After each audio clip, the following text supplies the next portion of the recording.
निश्चितपणे आम्ही रामटेक लोकसभा वंचित आघाडी जिंकणार आहे। जर समजा आघाडी झाली तरी पण वंचित बहुजन आघाडीला ही रामटेक लोकसभा सीट मिळेल।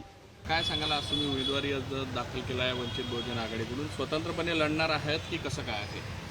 काही निश्चय प्रकाश आंबेडकरांनी आपल्याला दिले आहे? आज उमेदवारी अर्ज सादर केलेला आहे रामटेक लोकसभेमधून आणि सर्वात आधी श्रद्धेय बाळासाहेब आंबेडकरजी यांचं मी आभार व्यक्त करतो।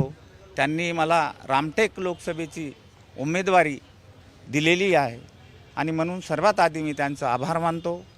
आणि रामटेक लोकसभेमध्ये वंचित आघाडीकडून जी उमेदवारी मला मिळाली, निश्चितपणे आम्ही रामटेक लोकसभा वंचित आघाडी जिंकणार आहे आणि चांगल्या प्रकारे निवडून आल्यानंतर त्या लोकसभा क्षेत्रातील जनतेची सेवा आणि त्या क्षेत्राचा सर्वांगीण विकास निश्चितपणे आम्ही करणार। अजूनही चर्चा सुरूच आहे, महाविकास आघाडीसोबत चर्चेची संपलेली नाही अजून। नवीन प्रस्ताव दिलेला आहे असंही समजलं। जर काही पुढे झालं तर मग काय तुमचं हे राहील, मागे घेणार काय? निश्चितपणे श्रद्धेय बाळासाहेब आंबेडकर साहेबांनी रामटेक लोकसभा ही आपल्यालाच लढवायची आहे हे निश्चित केलेलं आहे। म्हणून अगर समजा आघाडी झाली तरी पण वंचित बहुजन आघाडीला ही रामटेक लोकसभा सीट मिळेल हे निश्चित आहे।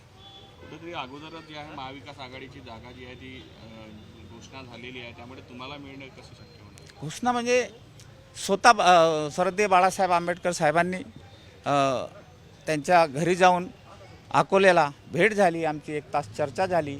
सगळे आमचे आमचे जे जिल्ह्याचे निरीक्षक होते आणि आमचे जिल्हा अध्यक्ष हे सगळे पक्षाचे वंचित बहुजन आघाडीचे जे पदाधिकारी आमच्यासोबत होते आणि सगळ्यांसमोर बाळासाहेबांनी चर्चा करून स्वतः आपल्या हाताने AB फॉर्म लिहिला आणि तो AB फॉर्म लिहून माझ्या हातामध्ये दिला। म्हणून निश्चितपणे मला आशा आहे की ही लोकसभा जी आहे ही वंचित आघाडीतच लढेल। याचा अर्थ असा समजायचा की कुठेतरी आघाडी होणार नाही किंवा आघाडी होऊ शकणार नाही असा सारखा संदर्भ तर नाही आहे? सध्या तसं वाटत नाही। चर्चा अजून सुरू आहे, अजून नवीन प्रस्ताव दिले ते समजतंय। 5 जागेसंदर्भात जे आहे महाविकास आघाडीकडून प्रस्ताव दिलेला आहे। चर्चा उद्या 3 वाजेच्या आधीपर्यंत चर्चा ही सुरू राहणार आहे। हे राजकारण आहे, राजकारणामध्ये अनेक गोष्टी घडतात, म्हणून तर असं काही होणार नाही असं मला वाटतं। हा, मी लढाल लढणार। देश विदेशातील प्रत्येक घडामोडींचे लाईव्ह अपडेट मिळवण्यासाठी आता साम टीव्हीच्या सर्व सोशल मीडिया प्लॅटफॉर्मला लाईक, फॉलो आणि सबस्क्राईब करा। तसंच सर्व नोटिफिकेशनसाठी बेल आयकॉन प्रेस करायला विसरू नका।